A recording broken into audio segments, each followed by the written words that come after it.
Welcome to RTV. నేను మీ ప్రకాష్. కృషితో నాస్తి దుర్భిక్షం అంటారు పెద్దలు. పట్టుదల ఉంటే ఏదైనా సరే మనం కష్టపడి సాధించుకోవచ్చు. కానీ మనకు ప్రధానంగా చూసుకుంటే మహిళలు కూడా అన్ని రంగాల్లో మేము ముందంజలో ఉంటామని నిరూపించడానికి ప్రధానంగా ప్రత్యేక ఉదాహరణగా చెప్పుకోదగ్గటువంటి విషయం ఏంటంటే, ఇటీవల ఆంధ్రప్రదేశ్ సివిల్ ఫలితాల్లో కూడా మహిళలు కూడా ఎంతో మేము ఉన్నామంటూ వాళ్ళంతా ఉత్తీర్ణత సాధించారు. అంతేకాకుండా ఉమ్మడి తూర్పుగోదావరి జిల్లాలోనే కొంతమంది మహిళలు, ప్రధానంగా యువతులు అయితే మనకి కోనసీమ జిల్లాలో ఇద్దరు అక్కా చెల్లెళ్ళు అయితే ఎస్సీలకు అయితే ఎంపికయ్యారు. అలాగే కాకినాడ జిల్లాలో కూడా ఒక నిరుపేద కుటుంబానికి చెందినటువంటి ఒక యువతి, అలాగే బషీర్ అనే ఒక యువత అయితే ఆ తండ్రి ఒక ఆటో డ్రైవర్గా పనిచేస్తూ, ఆటో డ్రైవర్ నుంచి ఒక లారీ డ్రైవర్గా పనిచేస్తూ కష్టపడి అతను ఎంతో ఒక పిల్లల్ని అయితే చదివించడంతో ఆ కష్టానికి ప్రతిఫలంగా తనంత అనుకున్నది సాధించిందని ప్రధానంగా చెప్పొచ్చు. కాకినాడ జిల్లా సంబంధించినటువంటి పిఠాపురం జగ్గే చెరువుతున్నటువంటి బషీర్ అనే ఒక యువత అయితే ఇప్పుడు ఇటీవల వచ్చినటువంటి ఎస్సీ అలాగే సివిల్స్ ఉత్తీర్ణతలు అయితే ఒక ఎస్సీగా అయితే ఎంపికైంది. తన నిరుపేద కుటుంబం నుంచి వచ్చినటువంటి యువతిగా మనం ప్రధానంగా చెప్పవచ్చు. కానీ మహిళలు కూడా అన్ని విధాలుగా ప్రధానంగా చూస్తున్న మన కుటుంబం ప్రస్తుతం కాకినాడ జిల్లా పిఠాపురం చెందినటువంటి ఎస్సీగా ఎంపికైనటువంటి బషీర్ కుటుంబం అంతా ఉన్నారు. అసలు బషీర్ ఏ విధంగా తన ఎస్సీ కావాలనే కోరిక ఎలా నెరవేరింది, తను ఏ విధంగా కష్టపడింది, దీనికి ప్రధాన కారణం ఏంటి, మరిన్ని విషయాలు తెలుసుకునే ప్రయత్నం చేద్దాం. ప్రస్తుతం ఎస్సీగా ఎంపికైనటువంటి బషీర్ మనతో ఉన్నారు. మరిన్ని విషయాలు అడుగుదాం. First of all congrats, RTV నుంచి మీకు కంగ్రాట్స్ తెలియజేస్తున్నాం. ఏంటి మీకు ఇప్పుడు ఇటీవల వచ్చినటువంటి పరీక్షా ఫలితాల్లో మీరు ఎస్సీగా ఎంపికయ్యారు, మీ ఫీలింగ్ ఎలా ఉంది? చాలా హ్యాపీగా ఉంది సార్. యాక్చువల్లీ నేను ఎక్స్పెక్ట్ చేయలేదు సెలెక్ట్ అవుతా అని చెప్పి. సో నేను చాలా హ్యాపీగా ఫీల్ అవుతున్నాను. అంటే మా ఫ్యామిలీలో కూడా ఎవరు గవర్నమెంట్ ఎంప్లాయ్ కానీ లేరు. సో డిపార్ట్మెంట్లో నేను కూడా ఒక మెంబర్ని అవుతానంటే నాకు హ్యాపీగా అనిపించింది. మీ ఫ్యామిలీ చెప్పండి, మీ ఫాదర్ పేరు, మీ అందరూ కూడా ఎక్కడ ఉంటారు, ఎన్ని కూడా డీటెయిల్స్. మా నాన్నగారి పేరు సుభాని అండి, ఆయన లారీ డ్రైవరు. అమ్మగారి పేరు గౌసియా బేగం, హౌస్ వైఫ్. నాకు ఒక అన్నయ్య అక్క ఉన్నారు. అక్కకైతే మ్యారేజ్ అయిపోయింది. అన్నయ్య అయితే డిప్లొమా చదివాడు. ప్రజెంట్ అయితే సామలకోటలో పిఠాపురంలోని డెలివరీ ఎగ్జిక్యూటివ్గా చేస్తున్నాడు. సో అన్నయ్య కూడా చాలా ఉండేది కాంపిటేటివ్ ఫీల్డ్ ఇదని చెప్పి. సో ఇంట్లో కొంచెం అందరినీ చదివించుకోవడం అనేది ఇంట్లో కుదరదు కాబట్టి నేను కొంచెము అన్నయ్య నాకు సపోర్ట్ చేశాడు. సో చదువుకోమని చెప్పి. సో అన్నయ్య, అమ్మ, నాన్న వీళ్ళ యొక్క ఎంకరేజ్ వల్ల నేను కొంచెం ఈరోజు ఎస్ఐగా సెలెక్ట్ అయ్యాను. సో వీళ్ళందరికీ నేను first of all thank you చెప్తాను.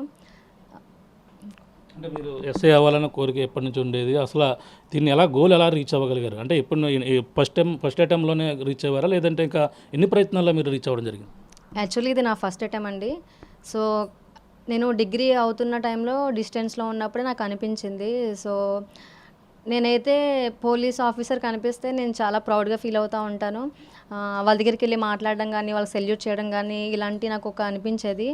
సో నేను ట్రై చేశాను. ఓకే, నేను కూడా డిపార్ట్మెంట్లోకి వస్తే బాగుంటుందేమో, యూనిఫామ్ వేసుకుంటే బాగుంటుందేమో అని చెప్పి. సో ఆ యూనిఫాము అనేది నాకు చాలా చాలా ఇష్టము. సో అంటే అనుకుంటే అవుతాయేంటి అని అనుకునేదాన్ని. నేనైతే ఫస్ట్ గణపతిలో కోచింగ్ తీసుకున్నానండి. కోచింగ్ తీసుకున్నప్పుడు కంటిన్యూ అయ్యేదాన్ని. అప్పుడు కోవిడ్ కటా వచ్చడం వల్ల కుదరలేదు. సో తర్వాత సార్ చనిపోయారు. నేను అప్పుడు తెలంగాణ ఎస్ఐ కానిస్టేబుల్ కూడా రాశాను. సో నాన్ లోకల్ వల్ల కట్ ఆఫ్లో నాకు పోయింది కానిస్టేబుల్ జాబ్ అయితే. సో తర్వాత తెలంగాణ టైంలోనే నేను ఈవెంట్ పర్పస్లో వెళ్ళాను అక్టోబర్ 1కి 2022లో. సో వెళ్ళినప్పుడు అక్కడ గణపతి ఇన్స్టిట్యూట్లో నేను వీక్లీ టెస్టులు కట్టాను. సో ఆ టెస్టులు అయితే నాకు చాలా బాగా యూజ్ అయ్యాయి. సో మళ్ళీ కోచింగ్ తీసుకోలేదు. సో అక్కడే ఉండి నాకున్న నాలెడ్జ్తోనే యూట్యూబ్లో క్లాసెస్ అని చెప్పి ఆన్లైన్ క్లాసెస్ అని అలా ప్రిపేర్ అయ్యేదాన్ని. సో వీక్లీ టెస్టులు రాసేదాన్ని. నాకు కొంచెం నాలెడ్జ్ అయితే ఇంప్రూవ్ అయింది. సో వాళ్ళే కొంచెం కోచింగ్, గ్రౌండ్కి, ఈవెంట్కి గట్రా ప్రిపేర్ చేయించారు. సో అక్కడైతే చదువుకుంటూ అక్కడే ఉన్నాను. సో నోటిఫికేషన్ వచ్చింది 2022 ఎండింగ్లో. సో నోటిఫికేషన్లో నేను రాశాను. ప్రిలిమ్స్ అయితే క్వాలిఫై అయిన. ప్రిలిమ్స్ టైంలో అయితే నాకు అంత నాలెడ్జ్ లేకపోయేది. సో ఫుల్ ఫ్లెడ్జ్డ్గా కోచింగ్ లేదు కాబట్టి తర్వాత అలా ప్రిపేర్ అవుతూ ఉన్నాను. నెవర్ గివ్ అప్ అనుకుంటూ నేను చదువుకుంటూనే ఉన్నాను కష్టపడుతూ.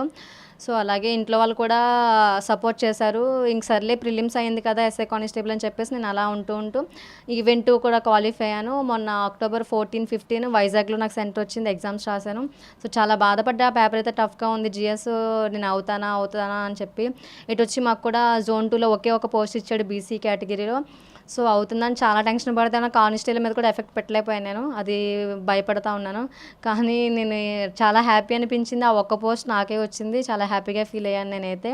సో ఎక్స్పెక్ట్ చేయలేదు నేను ఫస్ట్ అటెంప్ట్లోనే జాబ్ కొడతాను. చాలామంది ఒక 4-5 ఇయర్స్ నుంచి ప్రిపేర్ అవుతున్నాను, లాస్ట్ నోటిఫికేషన్ నుంచి మిస్ అయ్యి ఇప్పటికి ఇలా ప్రిపేర్ అవుతున్నారు, నేను కొట్టగలుగుతానా అని చెప్పేసి నేను అలాగే ఉన్నాను. సర్లే కానిస్టేబుల్ కానీ చదువుదాంలే అని చెప్పేసి. కానీ నేను ఎక్స్పెక్ట్ చేయలేనట్టుగా ఎస్ఏ సాధించానంటే నాకు చాలా హ్యాపీగా ఉంది. మా పేరెంట్స్ కూడా, మా నాన్నగారు ఒక మాట చెప్పారు నేను కానిస్టేబుల్ చదువుతుంటే, చిన్నపిల్ల నువ్వు ఎస్ఐ అయితే చూడాలనిపిస్తుంది అని మాట అన్నారు. సో నేను చాలా చాలా హ్యాపీగా ఫీల్ అయ్యాను. అంటే నేను ఎస్ఐ అవుదని అనుకోలేదు అసలు. మా నాన్న డ్రీమ్ అయితే ఫుల్ఫిల్ చేశానని అనిపించింది నాకైతే. అంటే పోలీసులు అంటే ఒక చులకన భావం ఉంటుంది జనరల్గా. ఎవరైనా చూసినా ఏదైనా ఒక లంచాలు ఎక్కువ ఇదవుతుంటారని ఏదో ఒక చిన్న చిన్న ఆరోపణలు చేస్తుంటారు ప్రధానంగా. దీన్ని ఎస్సీగా అవ్వాలనే కోరిక మీరు ఇటువంటి దాన్ని ఏ విధంగా చూస్తారు మీరు? ఒక ఎగ్జాంపుల్ చెప్తానండి. ఒక చందమామలో చుక్క ఉందంటే ఆ చుక్కనే పాయింట్అవుట్ చేస్తారు, కానీ మొత్తం తెల్లగా ఉన్నదని ఎవరు పాయింట్అవుట్ చేయరు. అలాగే 100%లో 10% ఉంటారేమో అలా చేసేవాళ్ళు, మిగిలిన 90% అలాంటి వాళ్ళని చెప్పేసి మనం చెప్పకూడదు. సో మిగిలిన 90%లో నేను ఉంటానని చెప్తున్నాను. సో అలాంటి ఆరోపణలు ఏమైనా వస్తే అవి ఫేక్ అని ప్రూవ్ చేయొచ్చు అంతే.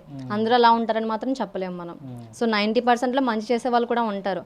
సో 10% అలా ఉన్నారంటే సో డిపార్ట్మెంట్ మొత్తం రాంగ్ అని మాత్రం అనకూడదు మనం. ఒక ఆడపిల్లగా నేను ఇంతకులే వేరే పోస్టులు చూసుకోవాలి, లేదా పోలీసులు అంటే అంటే లేడీస్ జనరల్గా సమాజంలో కొంచెం చులకన ఉంటుంది. అంటే మహిళలు అంత ప్రతిదానికి ఎందుకులే అంటారు. కానీ అటువంటిది పోలీసుగా అనేది కూడా అందరూ సాహసం చేయరు ఇలా వెళ్ళాలనే కోరిక కానీ చేయడానికి కానీ. అటువంటిది మీరు ఒక మహిళగా మీరు వెళ్ళడం జరిగింది. ఆ మహిళలకి ఏ విధమైన సందేశం పోతుంది? నేను కూడా ఫేస్ చేశానండి అలాంటి మాటలు. నువ్వు అమ్మాయివి నీకెందుకు పోలీస్ డిపార్ట్మెంట్ యూనిఫామ్ వేసుకొని అబ్బాయిలు తిరగాలి, అది ఇది మాటలన్నీ విన్నాను. సో ప్రజెంట్ సిచ్యువేషన్స్లో అయితే అమ్మాయికి సెక్యూరిటీ అనేది లేదు బయట ఎక్కడా కూడా. సో మనల్ని మనం ప్రొటెక్ట్ చేసుకోవాలంటే కష్టంగానే ఉంటుంది. సో డిపార్ట్మెంట్లోకి వస్తే ఒక యూనిఫామ్ చూసినా ఎవడన్నా భయపడతాడు చూసి. సో మనల్ని మనం ప్రొటెక్ట్ చేసుకోవడానికి డిపార్ట్మెంట్ అనేది మంచి ఫీల్డ్ అని నేను చెప్తాను. సో మనం ఫిజికల్గా ఫిట్నెస్ అయితేనే ఎస్ఐ జాబ్ కానీ కానిస్టేబుల్ కానీ ఫిట్ అవుతాం. సో పర్ఫెక్ట్ అంటాం. సో ఫిజికల్గా మనకి ట్రైనింగ్ ఇస్తారు, అన్నిట్లో కూడా మనం ముందుంటాం. సో అబ్బాయిలకు కూడా మనం తక్కువ కాదు అని చెప్పేసి పోలీస్ ఫీల్డ్ అయితే బెటర్గా ఉంటుంది. సో మనం ప్రొటెక్ట్ చేసుకోవచ్చు. సో ఏ ప్రాబ్లం వచ్చినా అమ్మాయిలకి పోలీస్ స్టేషన్కి వెళ్ళి కంప్లైంట్ చేస్తారు. మనమే డిపార్ట్మెంట్లో ఉంటే మన మీదకి ఎవరు అటాక్ చేయకుండా, ఏమాత్రము భయపడకుండా ఉండొచ్చు. సో కొంచెము ధైర్యంగా ఉంటుంది డిపార్ట్మెంట్లో అయితే అని అనిపిస్తుంది. సో మనం బయటికి వెళ్తుంటే మీరు చూస్తూ ఉంటారు, ఒక పోలీస్ ఆఫీసర్ వస్తూ ఉన్నారంటే ఎవరైనా కొంచెం భయపడతారు, సెల్యూట్ చేస్తారు, ఒక రెస్పెక్ట్ఫుల్గా ఉంటుంది. సో నేను కూడా ఫీల్డ్లో ఉన్నట్లయితే నాకు ఒక మంచి రెస్పెక్ట్ ఉంటుంది. సో ఏ పర్సన్ కూడా మనల్ని ఏమన్నా అనడానికి కూడా దేనికైనా భయపడతారు. సో ధైర్యంగా ఉంటుంది అని అనిపిస్తుంది నాకు. ప్రధానంగా మీరు చదువుకునేటప్పుడు ఇవన్నీ కూడా ఎటువంటి కష్టాలు ఫేస్ చేశారు? ఆర్థికంగా కావచ్చు, మామూలుగా జనరల్గా ఎటువంటి ఇబ్బందులు ఫేస్ చేశారు? ఫైనాన్షియల్గా అయితే నేనేం బాధపడలేదండి. ఎందుకంటే నాన్నగారు అన్నయ్య నాకు ఫుల్ సపోర్ట్ చేసేవారు. నేనే కొంచెం అడిగేదాన్ని కాదు, కానీ ఎక్కడి నుంచి వస్తాయని చెప్పి నాకైతే వాళ్ళు ఫుల్ సపోర్ట్ ఇచ్చారు. ఫైనాన్షియల్ కూడా ఇబ్బంది ఏం లేదు. సో రూమ్లో ఉంటూ ఇంకా స్టడీ హాల్ కూడా జాయిన్ అయ్యేదాన్ని, స్టడీ హాల్లో ఉండి చదువుకునేదాన్ని నేనైతే. సో ఒక 1 ఇయర్ ఉన్నానండి నేను అక్కడే. 1 ఇయర్ కష్టపడ్డాను. సో రిక్రూట్మెంట్ ఫాస్ట్గా అవ్వకపోయినా, అంటే 1 ఇయర్ టైం 6 మంత్స్లో అన్నారు, కానీ కొన్ని ప్రాబ్లమ్స్ రావడం వల్ల అది కంప్లీట్ కాలేదు. సో 1 ఇయర్ అయ్యేటడికి ఫుల్ ఫ్లెడ్జ్డ్గా అయితే అది కంప్లీట్ అయింది. సో ఇంకా ట్రైనింగ్ మెడికల్ ఉంది. సో ఇది అయిపోతే ఇంకా 1 ఇయర్ తర్వాత ఇంక జాబ్లో ఉండొచ్చు మంచిగా. ఫైనాన్షియల్గా అయితే ఏమీ ఇబ్బంది పడలేదు నేను. సో మంచి ఆటో డ్రైవర్, మా నాన్నగారు ఆటో డ్రైవర్ పనిచేసేవారు. ఇప్పుడు ఇంకా లారీ డ్రైవర్ కూడా పనిచేస్తున్నారు ఉన్నాను. ఇటీవల కూడా ఆయన కొంచెం సిక్ అవ్వని పరిస్థితి ఉంది. ఇవన్నీ కూడా మీకు కొంచెం ఇబ్బందికర పరిస్థితులు ఏమైనా వాతావరణం ఏర్పడలేదు మీకు? యాక్చువల్లీ మా నాన్నగారికి సెప్టెంబర్లో స్టంట్ వేశారండి. నాకు ఎగ్జామ్ టైం అన్నమాట అప్పుడు.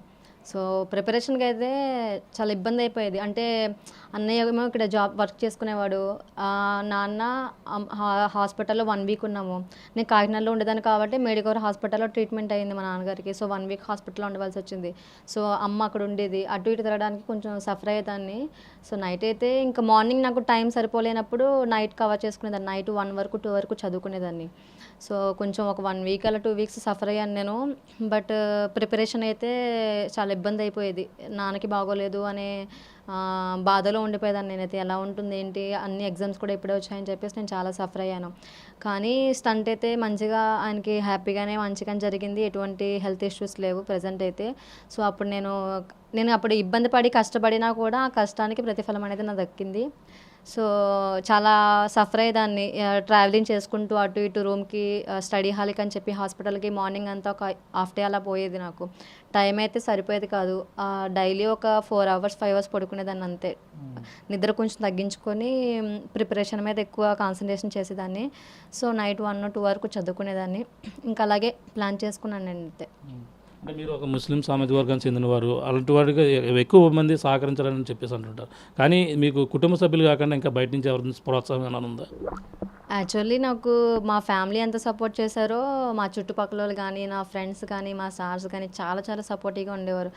నా మీద నాకన్నా వాళ్ళకి ఎక్కువ నమ్మకం ఉండేది. నేనే ఎక్కువ నమ్మకం పెట్టుకునేదాన్ని కాదు. ఓవర్ కాన్ఫిడెంట్ ఎందుకు, ఎందుకంటే తెలంగాణ ఇవన్నీ ఎస్ఐ కానిస్టేబుల్ చేతిలో జారి వెళ్ళిపోయాయి కాబట్టి నేను ఓవర్ కాన్ఫిడెంట్ పెట్టుకునేదాన్ని కాదు. కానీ ప్రతి ఒక్కరూ నీకు కాకపోతే ఎవరికి వస్తుంది, నీకు వస్తుంది అనే కాన్ఫిడెంట్తోనే ఉండేవారు. యాక్చువల్లీ రిజల్ట్ ఇచ్చినప్పుడు కూడా నేను ఏడ్చానండి బాగా. మార్క్స్ మంచిగా రాలేదు, నేను ఇంకా ఎఫెక్ట్ పెట్టాల్సింది, నాకు టైం సరిపోలేదు చదువుకోవడానికి అని బాధపడేది. మా నాన్న ఒకటే మాట అన్నారు, కష్టానికి ప్రతిఫలం డెఫినెట్లీ దొరుకుతుంది, సో నువ్వు కష్టపడ్డావు ప్రతిఫలం వస్తుంది అనేవారు. నా ఫ్రెండ్స్ అందరూ కూడా చాలా సపోర్టివ్గా ఉండేవారు. సో నేను ఏమైనా ఇబ్బంది పడుతున్నా కూడా వాళ్ళే తోడుగా మంచిగా సపోర్టివ్గా ఉండేవారు. కొంచెం నన్ను అంటే నేను డల్ అయిపోకుండా సపోర్ట్ చేసేవారు. వాళ్ళైతే ఫుల్ ఎంకరేజ్ చేసేవారు. సో నేను ఏ ఇబ్బందిలో ఉన్నా కూడా వాళ్ళు నాకు సపోర్టివ్గానే ఉండేవారు. సో అందరూ కూడా చుట్టుపక్కల వాళ్ళందరూ కూడా, మా సార్స్ ఏంటి అందరూ మంచిగా సపోర్టివ్గానే ఉండేవారు. నా మీద నాకన్నా వాళ్ళకి ఎక్కువ కాన్ఫిడెంట్ ఉండేది జాబ్ వస్తుంది అనేది. మీరు అనుకున్న గోల్ సాధించారు, ఎస్ఐగా అవ్వారు. ఇప్పుడు మీ పేరెంట్స్ని మీరు ఎలా చూడదలుచుకున్నారంటే, మీ నాన్నగారు ఇప్పుడు ఆటో డ్రైవర్ చేస్తున్నారండి కూడా, అవన్నీ కూడా మానిపించేస్తారా మీరు? ఇప్పుడు లారీ డ్రైవర్ కూడా వెళ్తున్నారు. లేదండి, ఆల్రెడీ చెప్పాను లారీ డ్రైవింగ్ ఇంక వెళ్ళొద్దు, ఇంకా అంటే లేదు ప్రస్తుతానికి నేను బాగానే ఉన్నాను కదా వెళ్తాను అంటున్నారు. మా అన్నయ్యకి కానీ నాకు కానీ నాన్న మళ్ళీ డ్యూటీకి వెళ్ళడం ఇష్టం లేదు. సో ఇంకొంచెం హెల్త్ సెట్ అవ్వాలి మా నాన్నగారికి. సో ఇంట్లోనే ఉంటే బాగుంటుంది అని మా ఒపీనియన్. మా నాన్నగారు లేదు, నేను ఇంకా కష్టపడతాను వెళ్తాను అంటున్నారు. సో ఇంకా 1 year ట్రైనింగ్ ఉంది కాబట్టి ఈ లోపు అన్నయ్య కూడా మంచిగా సెటిల్ అయిపోయాడు కాబట్టి, సో మేమిద్దరం కలిసి పేరెంట్స్ని హ్యాపీగా చూసుకుందాం అనుకుంటున్నాము. ఇంకొంచెం బిజినెస్ ప్లాన్స్ అవన్నీ కొన్ని ఉన్నాయి. సో జాబ్లో జాయిన్ అయిన తర్వాత సో ఎలాగా శాలరీ వస్తుంది కాబట్టి ఆ విధంగా ప్లాన్ చేసుకుందాం అనుకుంటున్నాం మేమైతే. జాబ్లో జాయిన్ అవుతారు మీరు ఇప్పుడు? ఇంకా ఏమేమి అవ్వాలి మీకు? ఇంకా మెడికల్ ఉందండి. మెడికల్ అప్డేట్ ఇంకా రాలేదు. మెడికల్ అయిన తర్వాత పోలీస్ ఎంక్వైరీ ఉంటుందంట. ఎంక్వైరీ అయిన తర్వాత అప్పుడు ట్రైనింగ్ 1 year ఉంటుంది. 1 year అయిన తర్వాత అప్పుడు మనకు పోస్టింగ్ ఇస్తారు. పోస్టింగ్ అనేది కూడా స్టేషన్లో వెంటనే ఇవ్వరంటండి. ఒక 2 years అలా తర్వాత ఒక బెటాలియన్ సంథింగ్ దీంట్లో ఇచ్చి శాలరీ అయితే వస్తుంది. సో స్టేషన్ అయితే ఇవ్వరు. ఒక 1 year 2 years తర్వాత మనకి స్టేషన్ అనేది మనకి ఇస్తాడు. అది కూడా వెస్ట్ గోదావరి కానీ కృష్ణా డిస్ట్రిక్ట్లో కానీ వస్తుంది అని చెప్పేసి నేను విన్నాను. సో ఎలాగా రావడానికి ఒక 1 year టైం పడుతుంది. 1 year ట్రైనింగ్ ఉంటుంది. సో ఇయర్లో అయినా పంపించేస్తే 2025 కల్లా జాబ్లో జాయిన్ అయిపోవచ్చు. అంటే ఇప్పుడు అనుకున్నట్టు పోలీస్ డిపార్ట్మెంట్ రావాలంటేనే మహిళలు భయపడతారు. కానీ రాబోయే యువతకి మీరు ఇంకా మహిళలు ముందుకు రావాలని, మిగిలిన అవ్వాలని, పోలీస్ డిపార్ట్మెంట్లో ఇంకా మహిళలు రావాలని, మీరు రాబోయే తరానికి మీరు ఏమైనా సందేశం ఇవ్వదు? యాక్చువల్లీ చుట్టుపక్కల వాళ్ళు చెప్పే మాటలు నమ్మకూడదండి ఫస్ట్ ఆఫ్ ఆల్. సో అమ్మాయివి పోలీస్ డిపార్ట్మెంట్ 24 hours వర్క్ ఇది అది అలా అంటూ ఉంటారు. సో అబ్బాయిలకి ప్రెజర్ పెట్టినట్టు అమ్మాయిలకి ఏం పెట్టరు. అమ్మాయిలు కూడా సపోర్టివ్గానే ఉంటుంది గవర్నమెంట్. సో అమ్మాయిలని ఎలా చూసుకోవాలి, ఎలా ప్రొటెక్ట్ చేయాలనేది వాళ్ళకు కూడా తెలుసు. సో ఏ టైంలో వాళ్ళకి ఏ వర్క్ ఇవ్వాలి, సో వాళ్ళకి ఎంత వరకు ఉంచాలి అనేది సపోర్టివ్గానే ఉంటుందని నా ఒపీనియన్. సో ఏ అమ్మాయి అయినా డిపార్ట్మెంట్లోకి రావాలనుకుంటే ఫస్ట్ ఆఫ్ ఆల్ ఒక స్టెప్ వేయాలి. వెనక్కి ఎవరైనా చెప్పినా కూడా మాటలు అనేది పట్టించుకోకూడదు. నేను చాలా మాటలు విన్నాను. రిలేటివ్స్ కానీ చుట్టుపక్కల వాళ్ళు కానీ ప్రతి ఒక్కరు నువ్వు అమ్మాయికి డిపార్ట్మెంట్ ఫీల్డ్ ఎందుకు, అబ్బాయిలాగా ఏ టీచర్ జాబ్ చేసుకోవచ్చు కదా, అది ఇది చాలా చెప్తారు. సో అవన్నీ పట్టించుకోవద్దు. వన్స్ నువ్వు యూనిఫామ్ వేసుకుంటే ఆ మాటలన్నీ నీకు ఆఫ్టర్గా అయిపోతాయి. సో అటువంటి మాటలైతే ఎవరైనా చెప్పినా కూడా పట్టించుకోకుండా ఫస్ట్ ఆఫ్ ఆల్ ఒక స్టెప్ మీరు ముందుకు వేసినట్లయితే ఈజీగా సక్సెస్ సాధించవచ్చు. నేను అలా సాధించినట్టు. సో ప్రతి పేరెంట్ కూడా పిల్లల్ని అయితే ఎంకరేజ్ చేయాలి, డిస్కరేజ్ అయితే చేయకూడదు. సో వాళ్ళు ఏమనుకుంటున్నారో వాళ్ళు సక్సెస్ఫుల్గా అయ్యేటట్లుగా కొంచెం సపోర్ట్ ఇస్తే ప్రతి పర్సన్ కూడా ఒక అమ్మాయి అంటే అబ్బాయి అంటే ఎవరైనా సక్సెస్ సాధించవచ్చు ఈజీగా. సో వాళ్ళ సపోర్ట్ అనేది ఫస్ట్ ఆఫ్ ఆల్ ఉండాలి. అమ్మాయికి కూడా ఈ ఫిజికల్ ట్రైనింగ్ అని చెప్పి దీనికి దానికి భయపడక్కర్లేదు. ఫిజికల్గా మనం ఈజీగా గ్రౌండ్ చేయొచ్చు. లాంగ్ జంప్ అంటారు, హై జంప్ అంటారు, ఇలా కొన్ని అంటూ ఉంటారు. అవేం ఉండవండి, ఈజీగా అయిపోద్ది. లాంగ్ జంప్ అయింది 100 ఉంది, సో 1600 నేనైతే 10 డేస్ ప్రాక్టీస్ చేశాను అంతే అండి. అంటే నాకు సబ్జెక్ట్ పోకూడదు అని చెప్పేసి నేను ప్రిపరేషన్ ఎక్కువ పెట్టి ఒక 10 డేస్ ప్రాక్టీస్ చేసేదాన్ని 1 వీక్ అలాగా.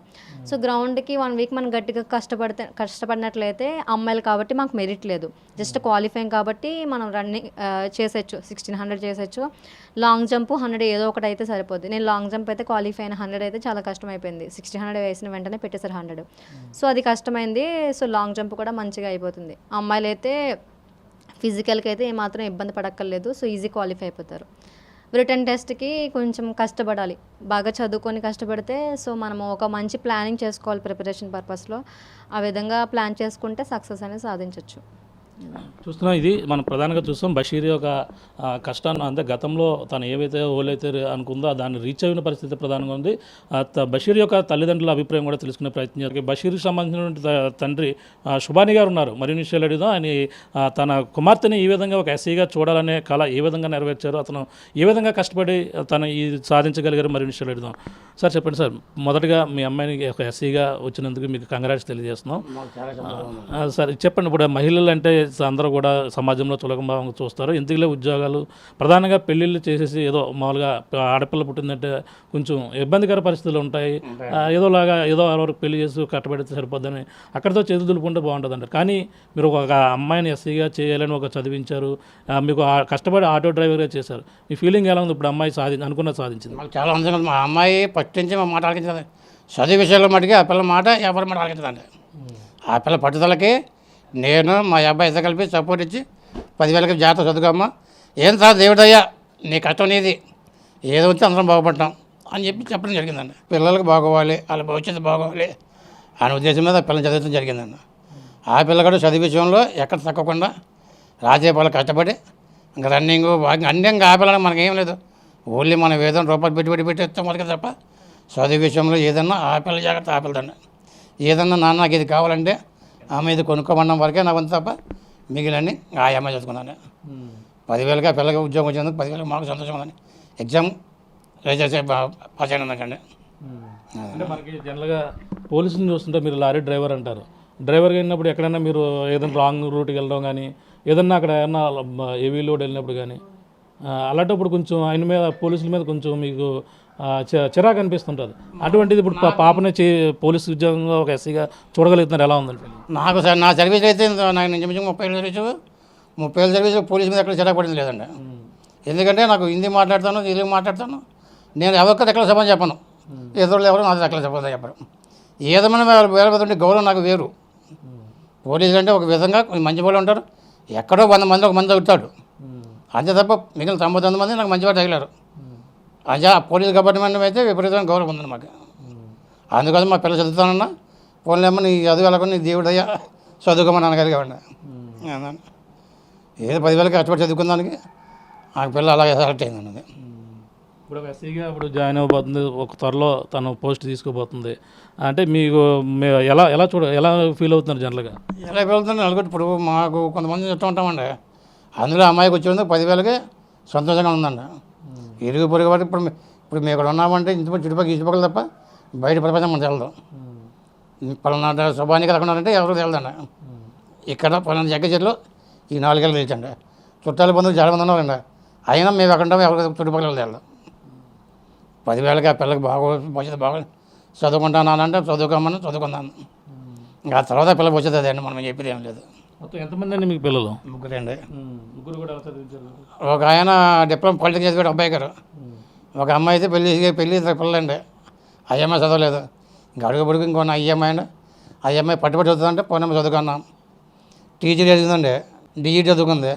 మళ్ళీ వచ్చి నాన్న డిగ్రీ చదువుకుంటుంది. చదువుకున్నామన్న డిగ్రీ అయింది.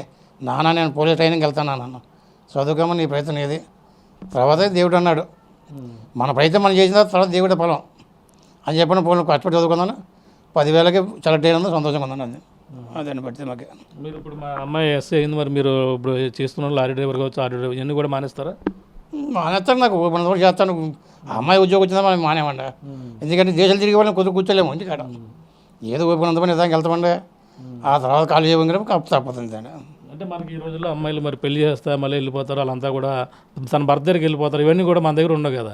మరి ఇవన్నీ కూడా మీరు ఎలా చూడగలరు? మీ అబ్బాయిలే కదా చూస్తారు. అబ్బాయి సమస్య వెళ్ళకున్నా ఇప్పుడు అమ్మాయి ఏంటంటే ఎప్పుడైనా అమ్మాయినే ఇక్కడ అమ్మాయి కాదు కదా, అక్కడ అమ్మాయిని ఎప్పుడంటే అతకంటే కలిసి అమ్మాయి. ఆ అమ్మాయికి ఎప్పుడు జాబ్ వచ్చి నాన్న నేను పెళ్లి చేసుకుంటా అంటే అప్పుడు ఇప్పటి వరకు నేను పెళ్లి చేసుకుంటాను, నాకు ఉద్యోగం వచ్చేదాకా పెళ్లి చేసుకొని కరెక్ట్గా చెప్పేదాను అమ్మాయి. రేపు వచ్చిన నాన్న నేను సంబంధం చేసుకుంటా అంటే అక్కడ చూసేస్తామండి. అప్పుడే జాబ్ వచ్చిన తర్వాత అదే పడుతుంది. తల్లి కూడా ఉన్న తల్లితో కూడా మాట్లాడే ప్రయత్నం చేద్దాం. చెప్పమ్మా, ఎలా ఉంది ఫీలింగ్? పర్లేదు చెప్పు. నాకు సంతోషంగా ఉన్నదండి. మా పాపకి జాబ్ వచ్చిందంటే మేము వద్దామన్నా కూడా అమ్మాయి పట్టుదలగా చదివిందండి. మాకు చాలా హ్యాపీగా ఉంది. కానీ ఆయన అమ్మాయికి ఉద్యోగం వస్తుందని మేము ఆయన మానేరండి. ఆయన అలా కష్టపడతారని ఒప్పుకున్నా వాళ్ళకి. ఇప్పుడు జాబ్ అయినా అమ్మాయి పెళ్ళి చేసుకుంటుంది కానీ మాకు రాదు కదండి. బాబు ఉంటాడు మాకు, బాబు చూసుకుంటాడు మాకు. బాబు మీదే మాకు ఇదండి ఎక్కువ. ఈ అమ్మాయి పెళ్ళి అయిపోయా ఒక ఇంటికి వెళ్ళి అమ్మాయి మనం ఇది చేయకూడదు కదండి. అంటే మనకి పోలీసులను చూస్తున్నా కొంచెం భయం వేసిన డ్రెస్ చూసినా ఇది చూసినా లేడీస్ ఎక్కువ భయపడతారు. మీరు భయపడతారా? నాకు భయమే అండి. భయపడతారా మీరు? మరి మీ అమ్మాయి పోలీస్ అయింది, మరి మీరు భయపడతారా? రోడ్డు మీద పరిస్థితి భయమే అండి నాకు. ఎందుకంటే వాళ్ళు ఏదైనా అయినా రోడ్డు మీద ఏదైనా చూసినా పోలీసులు చూసినా భయపడతానండి. కానీ ఇప్పుడు మా అమ్మాయి పోలీస్ అండి, నాకు ఇంకా భయం ఉంటుంది. ఇంకా భయం ఉంటుందండి నాకు.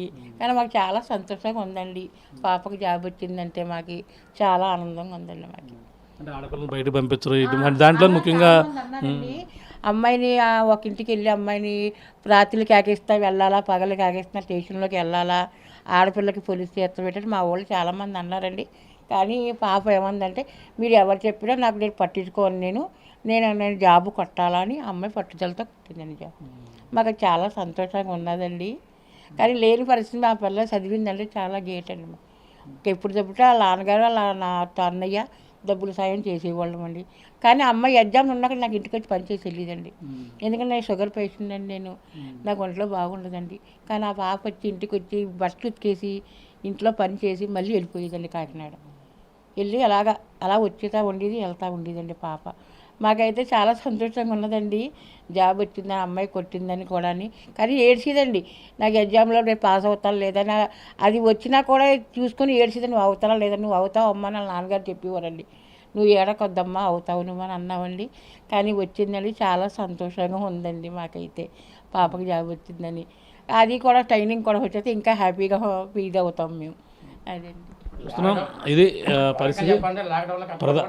ప్రధానంగా ఎంతోమంది మహిళలు అయితే ముందుకు రావడానికి, ఇటువంటి పోలీస్ డిపార్ట్మెంట్ రావడానికి అందరూ కూడా వెనుకం చేస్తారు. కానీ ఎంతో ధైర్యంగా అయితే చదివి పోలీస్ డిపార్ట్మెంట్లో తనంటూ ఒక ఉద్యోగం సంపాదించాలని, అలాగే ఒక ఎస్ఐగా రావాలని కలలు కన్నది. ఆ కళలు నెరవేర్చే విధంగా తల్లిదండ్రుల ప్రోత్సాహంతో పాటు అలా తన సోదరుల సహకారంతో పాటు మొత్తం అంతా కూడా చదవడమే కాకుండా అనుకున్న విధంగానే మొదటి అటెంప్ట్లోనే అంత గతంలో కోవిడ్ టైం నుంచి కూడా తెలంగాణలో తను ఫెయిల్ అయినప్పటికీ కానీ మళ్ళీ తిరిగి ఇప్పుడు మళ్ళీ ఇటీవల పెట్టినటువంటి ఆంధ్రప్రదేశ్ సివిల్ దాంట్లో ఇప్పుడు ఇటీవల వచ్చిన పరీక్షా ఫలితాల్లో తను కూడా ఉత్తీర్ణత సాధించడం కాకుండా ఇప్పుడు ఎస్ఐగా ఎంపిక అవడంతో చాలా ఆనందంగా ఉంటున్నారు. అంటే ప్రధానంగా చూసుకుంటే ఒక లారీ డ్రైవర్ మొదటగా ఆటో డ్రైవర్ నుంచి అలాగే లారీ డ్రైవర్గా పనిచేస్తూ తన పిల్లల్ని అయితే కష్టపడి చదివించి ఇప్పుడంతా కూడా ఉన్నత శిఖరాలకు ఏదో విధంగా ఎంతో ప్రోత్సహించినటువంటి తల్లిదండ్రులు కూడా ఉన్నారు. తల్లిదండ్రులతో పాటు అలాగే తన సోదరు కూడా సహకారంతో నేను ఇప్పుడు ఎస్ఐ అయ్యానంటూ ప్రధానంగా కాకినాడ జిల్లా పిఠాపురం చెందినటువంటి